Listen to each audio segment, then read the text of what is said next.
Church, today we're going to be wrapping up our sermon series that we've been doing all month long. Can you believe it's the end of May already, man? This year is flying by. But today we're going to wrap up Love Thy Neighbor. And church, we've been talking for this whole month about how important it is that we are to demonstrate love to our neighbors. And how we demonstrate that means so much more. I believe as Christians, the church as a body of believers, so many times we're really good at talking, church. We really are. We're good at talking, but man, God has called us into action to love our neighbor. And today what we're going to be talking about is something I believe that a lot of us struggle with. A lot of us aren't able to love our neighbor because we're distracted. We don't see what God is placing before us because we've got life going on around us and we get distracted. So today, the title of the sermon is, Are You Distracted? In Matthew chapter 22, verse 37 through 40, it says this, Jesus replied, Love the Lord your God with all your heart, with all your soul, and with all your mind. This is the first and greatest commandment, and the second is like it. Love your neighbor as yourself. All the law and the prophets hang on these two commandments. Church, I want to remind you, this isn't a suggestion from our Heavenly Father. This isn't if you get time. This is a commandment for Him that we are called to love our neighbors. So how can you love your neighbor? Listen to me this morning, church. How can you love your neighbor if you're distracted? How can you love your neighbor if you're distracted? I'm talking about your mind being cluttered. You got a lot of things going on in there. And when your mind is cluttered, how can you focus on the things of the Lord? How many of you guys, you go from one room in your house into the next room, and you walk in there and suddenly you have this dazed look on your face like, what'd I come in here for? Right? You instantly walk in the room and you start looking around like, it's creepy, like how old am I? Right? You're forgetting what it is that you went in that room for because your mind is cluttered. It's hard for us to focus. How many of you struggle, have a hard time focusing? Maybe you even have a hard time focusing on the messages. You come to church, you're like, man, I hope God's got something good for me today. And you come into church here and you have a hard time focusing on my messages. You know, the preacher starts talking and you're just like, oh, wow. And then you start listening and then here's what goes on. You start paying attention to other things. Why does that person in front of me look like that, right? Or why in the world is the preacher wearing that outfit? Or how much does they charge him for that haircut that he has, right? You sit there and your mind starts to just roll and you get to a point and you're like, I don't even know what I'm doing here, right? You know what? Sometimes I have a hard time focusing. I look at you people, you're distracting. You are. Some of you eating potato chips in church, right? You know you have. And some of you, I'm sitting there looking at you and your head's bobbing, you're falling asleep every week, right? Am I that boring? And I have a hard time staying focused and distracting. But church, listen to me. It can be a fight for us to focus. It really can be a fight for us to focus. And if we aren't focused, then how can we possibly love on our neighbor? Because you know what? Loving your neighbor is purposeful. Loving your neighbor is intentional. And it's you never accidentally love your neighbor. You do it purposefully. And we all tend to be distracted. I looked up this week the definition of distraction. And Webster's dictionary defines distraction as this: pulling apart, separating, or drawing of the mind in different directions. So how many of you are distracted? Do you realize, as you sit here in church this morning or you're watching at home online, do you realize that your spiritual enemy, every single force in hell, is trying to distract you from all the things that matter most? He's trying to distract you. He's trying to distract you from the things that God has called you to, the things that God has planned for you. Do you realize that God planned your life, every single day of your life, way before you were even thought of? God had it planned out. And the enemy is trying to distract you from the things God has planned for you. And guess what, church? The enemy is even trying to distract you from the things that God has commanded you to do. See, the enemy wants to pull you apart. The enemy wants to divide your mind. The enemy wants to discourage your soul, church. The enemy wants to disengage your faith, and the enemy wants to distract you from the things that matter the most. See, do you realize the devil doesn't need to destroy you if he can distract you?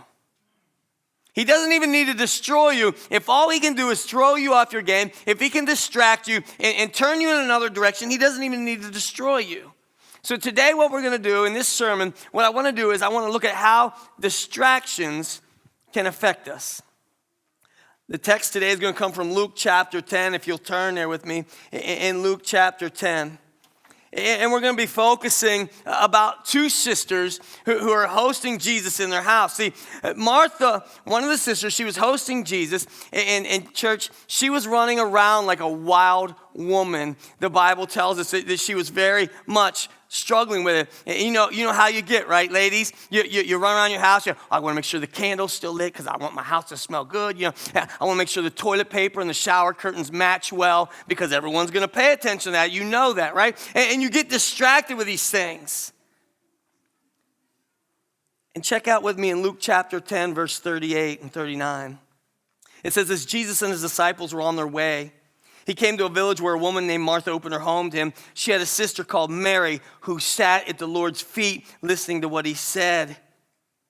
But then in verse 40, check this out. It says, but Martha was distraction. Church, what was Martha? She was distracted.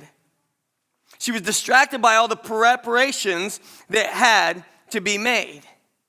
She was distracted by that. So she's got all these things going on, and she's making sure that everything is just right? Jesus is in her house, so why wouldn't I want to make sure things are good? But the Bible says she was distracted, and the rest of verse 40 says this, and she came to him and asked, Lord, don't you care that my sister has left me to do the work by myself? Tell her to help me. So basically, Martha goes up to Jesus. The Lord is in her house. And she goes up to Jesus. She basically says, you know what, Jesus, don't you care that my lazy, no good sister is doing nothing and you're here? So she's focused on that and focused saying, Mary ain't doing nothing. She's lazy.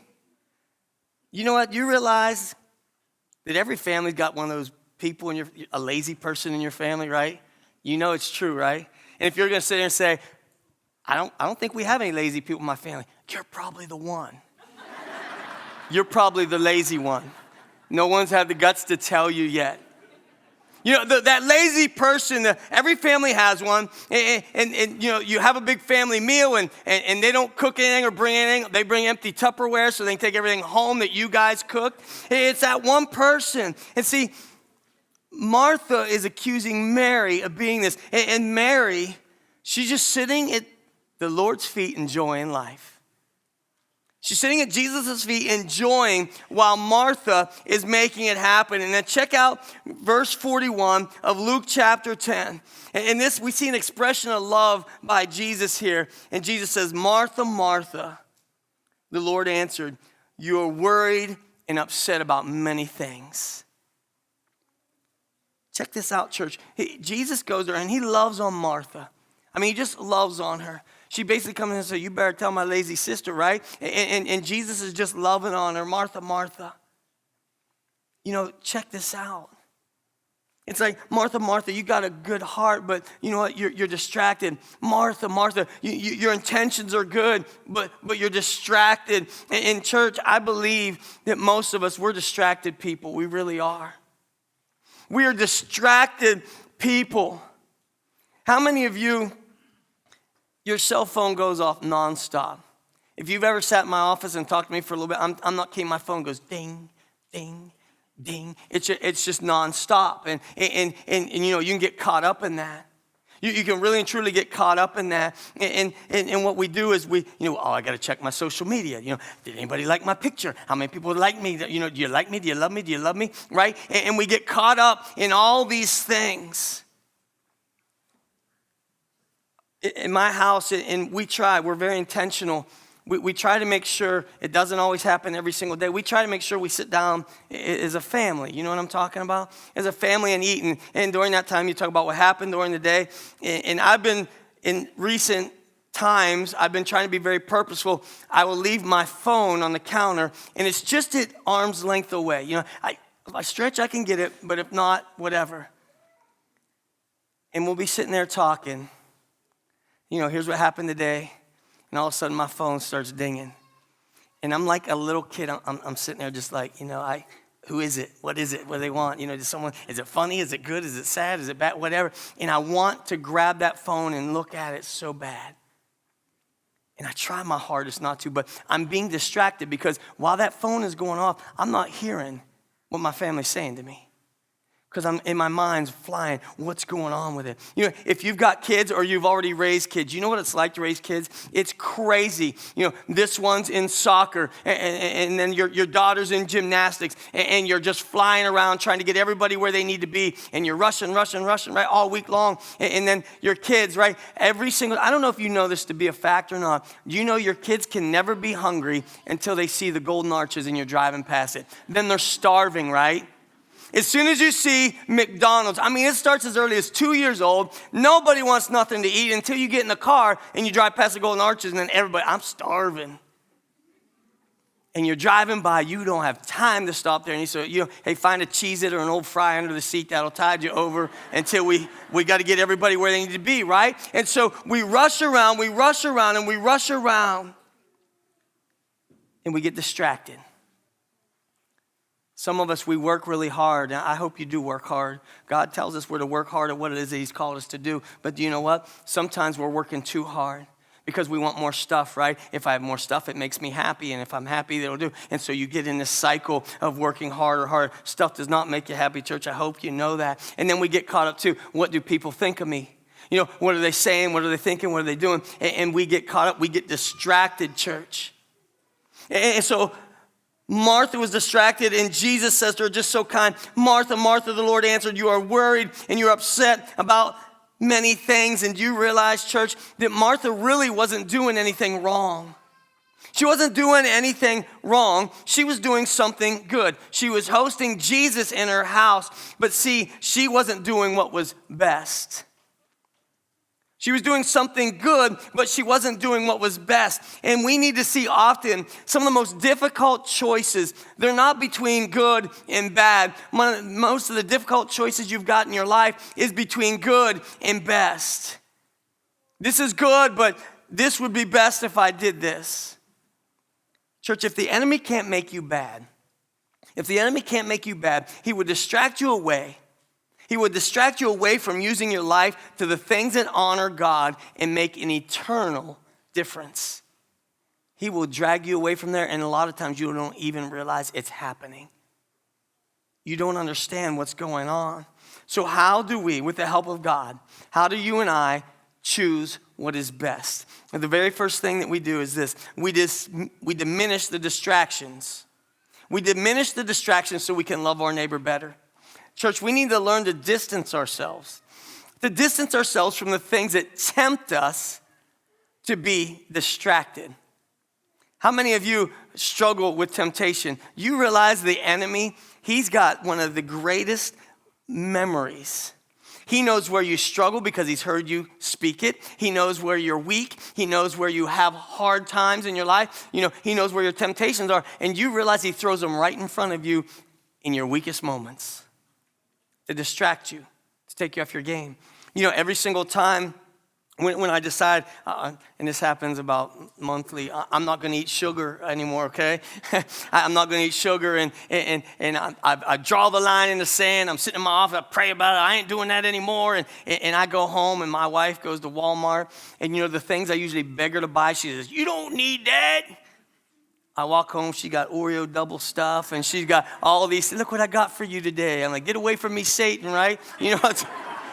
But instantly, I fall into that temptation, and you know what I do? Like, I'll start tomorrow, right? And I'll eat them Oreos while I'm sitting there. We struggle, church, we struggle with things that tempt us from being distracted. In 1 Corinthians, if you'll look at this with me, 1 Corinthians chapter 7, verse 35, and this is Paul. He's saying this about relationships and marriage, but this applies to what we're talking about today. 1 Corinthians chapter 7, verse 35, it says this, I am saying this for your own good, not to restrict you, but that you may live in a right way in undivided devotion to the Lord. So Paul was telling us that we need to live in a right way in an undivided devotion to the Lord. He's saying what I want you to do, whatever helps you serve the Lord the best. Whatever it is that you need to get rid of, I want to help you do that so you can serve God to the fullest. What are some of the most common distractions for us today? We could list it all day long, right? It isn't necessarily a bad thing, but I believe this is one of the biggest distractions we have in our life. It really is.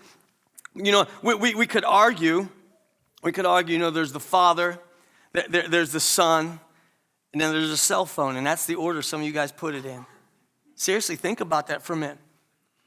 It's done some good, right? The invention of cell phones in really about 20 years, right? That's about what we got on those things. And they've done some good things, but this little device, although it's done so much good, it's also done a lot of bad. Do you realize that mankind survived thousands of years without cell phones?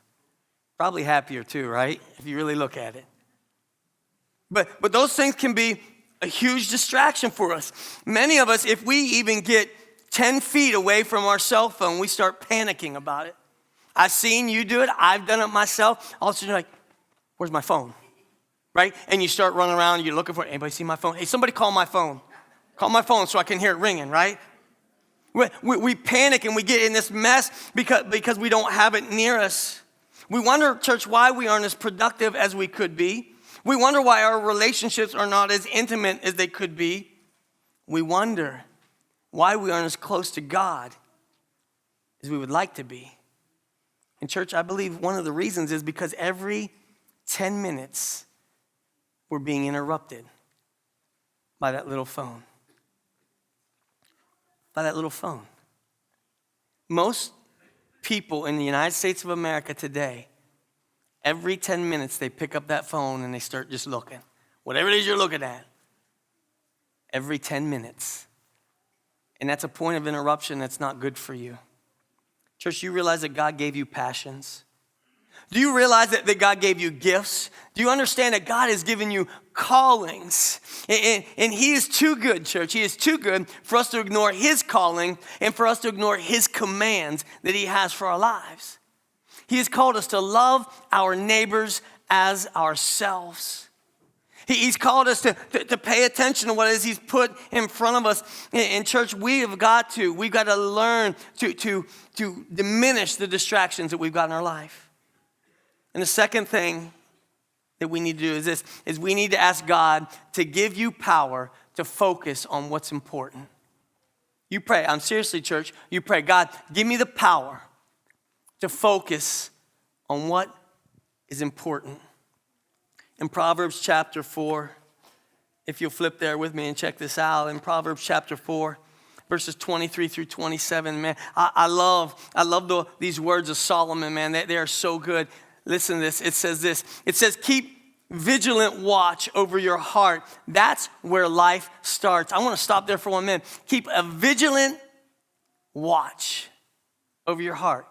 Meaning, you look at your heart, right? You look at it. You watch what's going in it. You watch what's coming out of it. You keep a vigilant watch over your heart. That's where life starts. Don't talk out of both sides of your mouth. Avoid careless banter, white lies, and gossip. And here's what I love, church. Keep your eyes straight ahead. Ignore all sideshow distractions. Watch your step, and the road will stretch out smooth before you. Look neither right nor left. Leave evil in the dust. Fixed purpose. The Bible tells us to fix our eyes, to have a fixed purpose, and to walk a straight path. You walk towards that. That you keep your eyes straight ahead. You ignore those sideshow distractions. And unfortunately, you know what a lot of us do? We're like this. All we do is look at the sideshow distractions, don't we? It's almost like we want to be offended. It's almost like we want to be hurt. It's almost like we want to be distracted. But you know what? It says to keep your eyes straight ahead. Long time ago, when I was about 17 years old, some of you, maybe you've been up there, there's a wave pool up in Pittsburgh. It's called Settlers Cabin Park, I think is what it's called. It's a really cool place, and when I was younger, we used to like to go there. So there's a really cool wave pool, and then right up over the hill, they've got this like Olympic diving pool. And it's got this one of those platforms, it's got 3 levels to it. And then the water's so deep, and it's got this big window. You can go underneath there. You can watch the goofy people that jump off that thing and see what their face looks like, all that kind of stuff. And I remember going up there with Mary, and I saw that platform. I never went up there before. I'm like, I got my girl with me. I'm going to impress her. So you go up to that first platform, and in order to go any further past that first platform, you have to dive off the first one. And I get to that first one, I'm 17 years old. Nobody's looking. I said, I'm going up. I didn't dive off that first platform. I went to the second one. I'm like, man, there's still ain't nobody looking. Lifeguard ain't paying no attention to me. I went up to that top platform. And there's my baby down there. She's watching me. And I get up there, and you know what I did, church? I leaned over, and I looked down. Big mistake. Huge mistake. Super high. And so then I said, oh, that ain't bad. And I walked out, and I look over. My knees almost buckled. So here I am going to impress my baby girl on this high dive, and I felt like I was going to throw up. And so what I did is I go clear to the back, and I said, all right, you know what? I'm going to just look straight forward. I'm not going to look down. I'm not going to look to the right. I'm not going to look to the left. And I just take off running, and I just jumped looking straight ahead, and I screamed like a little girl the whole way down. My woman was not impressed. She wasn't. But you know what, church? If I would have just focused straight forward, if I would have just looked ahead the whole time, I wouldn't have been fearful. I wouldn't have been nervous. I could have just jumped off that high dive the right way. And church, you know what? Most of us don't look straight ahead. Reminds me of the story of Peter, right? Peter learned this when Jesus walked on the water. There they are in the middle of the boat, and Peter looks out, and he sees him come to him. He's like, yo, Jesus, is that you? And Jesus says, yeah, it's I. It's me. And Peter, Jesus says, come on out here. Peter gets out of the boat, church, and he's looking at Jesus, and he begins to walk on the water. He's focusing on Jesus. He's looking, he was walking towards him, and then all of a sudden, church, you know what happened? He had a fixed purpose. He sees Jesus, and he's walking towards him, and his eyes are focused on the prize, right? And it's only when he looks at the wind and the waves, he looks down. He sees that, man, them waves are big. He looks around, sees that wind is blowing. And you know what, church? When he was distracted, he started to sink. The Bible doesn't tell you how, did Jesus bail him out when he got to his kneecaps, or did he make him go clear over his head? I don't know. But Jesus had to reach down and pull him up. And you know what? He was distracted, and he started to sink. And I believe that there's a lot of us that are here today, we're distracted. In church, we're sinking. Some of you are sinking. I mean, some of you are, I'm talking, it's up to your eyeballs right now, and you're sinking, and you're struggling. You always feel overwhelmed. You always feel behind. You always feel less than, and you always believe that there's something more out there for you. And why is it, church, that you're sinking all the time? Why is it that you're constantly sinking and struggling? Could it be that you're distracted? Could it be that you're looking at the wind? Could it be that you're looking at the waves? Instead of fixing your eyes on the prize that God has called you to? Instead of living with a fixed purpose and knowing like, God, I'm going to watch you. I'm going to keep my eyes on you. You're calling me out. You're telling me to walk forward, and I'm going to be focused on your son. Church, you realize the only way that we can truly serve God, listen to me this morning, the only way that we can truly serve God is when we seek him first. You really and truly cannot serve him properly, and you cannot serve him well unless you seek him first. Matthew chapter 6. In Matthew chapter 6, verse 33. You've heard this so many times, but guess what? You're going to hear it again today. It says this, but seek first his kingdom and his righteousness, and all these things will be given to you as well. Seek his kingdom and his righteousness first. You realize that we gather on the first day of the week, don't we? We gather on the first, Sunday is the first day of the week. We gather together, we worship together, we hear God's word together. And what we're doing is we're aligning our week. We're aligning our week to seek God first. It kind of sets your week for you, doesn't it? For those of you, if you go to church every Sunday, have you ever missed that one Sunday? You're sick, you have to be somewhere, whatever it might be. And then like the whole rest of your week feels weird because you didn't line it up right? You weren't able to line your week up to get it started, to get it rolling the right way, to seek God first. Church, you realize you never stumble into righteousness. You're not going to accidentally find righteousness. You never wander into effectiveness, and you never fall into bringing God the glory. Like, ooh, I accidentally brought God the glory today. It is purposeful. So how do we do that? It's with a fixed purpose. I'm talking about your eyes fixed on the prize ahead, what God has called you to. Fix your mind on what matters the most. It doesn't happen accidentally. Loving your neighbor is not going to happen accidentally. It's about taking time. It's about being purposeful. It's about understanding this is what God has called you to.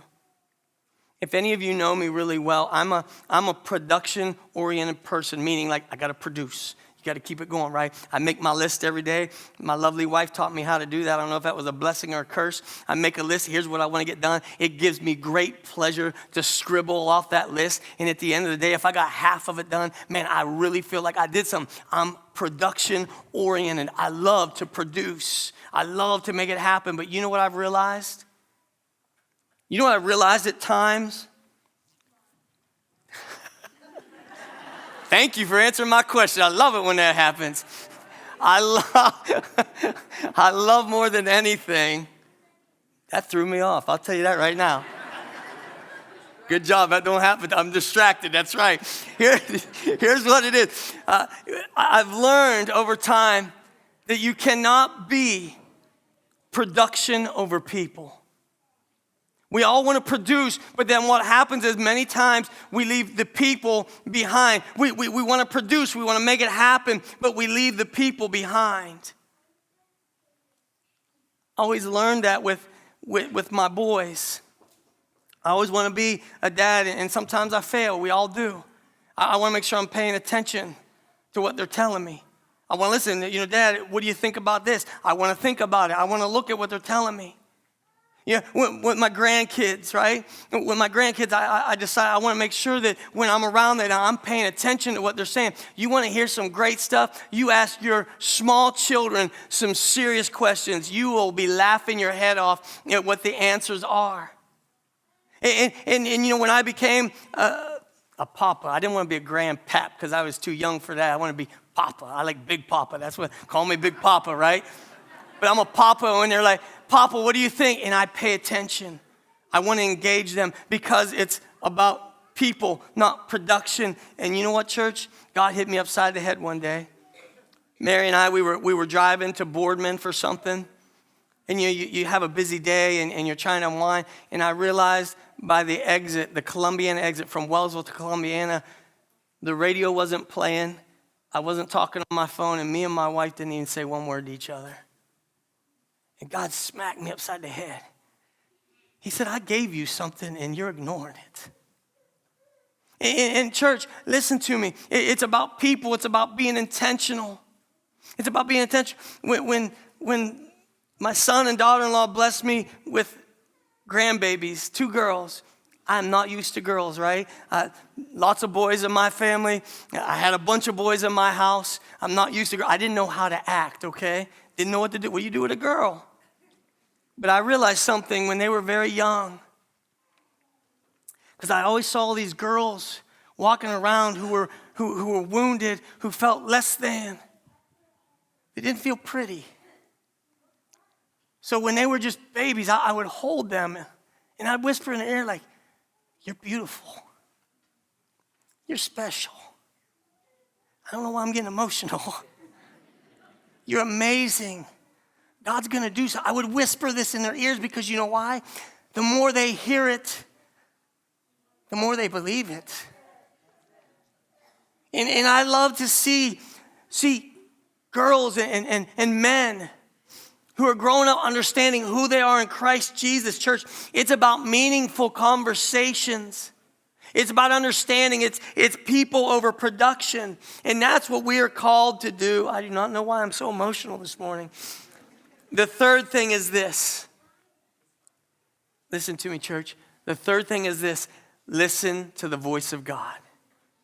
You got to learn to listen to the voice of God. Isaiah chapter 30 verse 21 says this, whether you turn to the right or turn to the left, your ears will hear a voice behind you saying, this is the way, walk in it. And in church, as I read that, I got this picture, right? I got this picture of God standing right there behind me, whispering in my ear, like I whisper to my granddaughters. Just whispering in my ear, saying, Mark, you can do that. Saying, Mark, that's good. A lot of times he's saying, Mark, you should choose something else. Whispering in my ear and tell me, let's walk this way. Church, do you realize this? When you seek God first, you will hear him. You'll hear him. Because he is a God who speaks. The Bible tells us in the very beginning of Genesis, right? It tells us right there, he created the world, and how did he do it? He spoke it. God spoke it into existence. He spoke. He's a speaking God. Church, if you're going to sit there and tell me you've never heard God speak, I want to tell you something. You're probably not in his word. You're probably not reading. If you've never heard God speak, it's probably because you're not in his word. He will speak to you through his word. He will speak to you through the voice of his spirit. Church, if you have ears to hear, you will hear him. He will speak to you through people. He maybe spoke to you through a song we sung today. Maybe he speaks to you through a sermon. He will speak to you through circumstances, right? Suddenly you're like, all right, God, I heard you. I should have paid attention earlier. Now I'm in a mess, but I hear you now. He speaks to you through your circumstances. So this morning, as I ask the praise team to come up here and we get ready to wrap this service up, I want to ask you a question. Are you distracted? Think about it, church. Are you distracted? Are you out there focusing on the crazy? There's so much crazy in this world. You could focus on that forever, but it ain't going to do you any good. God has called you to be purposeful. He's called you to be driven. He says, fix your eyes upon me. Fix your eyes upon me. And see, things that don't matter, church, are running at us full force, aren't they? But here's the question for you. Are you running back after them at full force? Are you paying more attention to the things that don't matter than the things that do? Are you chasing after the things of this world, or are you looking from an eternal perspective of investing in people, loving your neighbor as you love yourself? Are you paying attention to your children? Are you bringing them up to know the things of the Lord? Whatever it might be, church, do you realize that God is calling you out? He's calling you out and he's saying, fix your eyes upon me. Watch me. Pay attention to me. I've got something way better than what you're chasing, and I want to give it to you. Church, I want you to hear one last time this month, Matthew chapter 22, verses 37 through 40. And I want you to hear this with a different perspective. I want you to hear this in a way you haven't heard it before, because you've heard so many sermons on it. It says this, Jesus replied, love the Lord your God with all your heart, with all your soul, with all your mind. This is the first and greatest commandment, and the second is like it. Love your neighbor as yourself. This morning, if you're saying, I can't love my neighbor, I don't know how. Maybe it's because you got some things messed up. Maybe it's because you haven't followed the first and greatest commandment, that you love the Lord your God with all your heart. I mean, and you are fixed on him. That you are guarding the things that you're putting in your heart, the things that are coming out of your heart. Love the Lord God with all your heart, with all your soul, with all your mind. It means that you are thinking straight. You are thinking properly. You're thinking about things of the Lord instead of things of this world. In this church, when you have that down, when you do this first, then and only then will you be able to love your neighbor as yourself. Maybe this morning you're here and you're like, I don't love God that way. I want you to know it's not too late. The only way that you can put him first, the only way you can follow that first commandment is that you surrender to him. I mean, you can't love the Lord your God with all your heart, with all your mind, with all your soul, unless you are surrendered to him. And what it means to surrender is just saying, you know what, I'm done with my old life. I don't want to live that way anymore. And God, I want to focus on you. You ask him to forgive you of your sins because we've all screwed it up. You invite Jesus Christ into your heart. You follow him in Christian baptism in church. That is the only way you can love the Lord God with all your heart, with all your soul, and with all your mind. So this morning, if I'm hitting you hard and I'm touching you, I want to encourage you to surrender. You come forward. I'm serious. You come forward. We'll pray with you. We'll have the elders will be here. Kim will be up front. We'll be happy to pray with you. You don't have to have it all figured out. God gives you those things in steps, but you know that you want something better for your life. And for the rest of you believers, those of you who already know Jesus Christ personally, I want to ask you, are you distracted? Are you still loving God with all your heart, with all your mind, with all your soul? Are you giving him what he deserves first? Are you focused? Are you fixed on the things of the Lord? Because if you're not, guess what? You need to get it back. You need to get back home where you belong. Who says you can't come home, right? It's time for us to do that. So how about it, church? Let's stand together and let's sing. But I want to encourage you to respond this morning.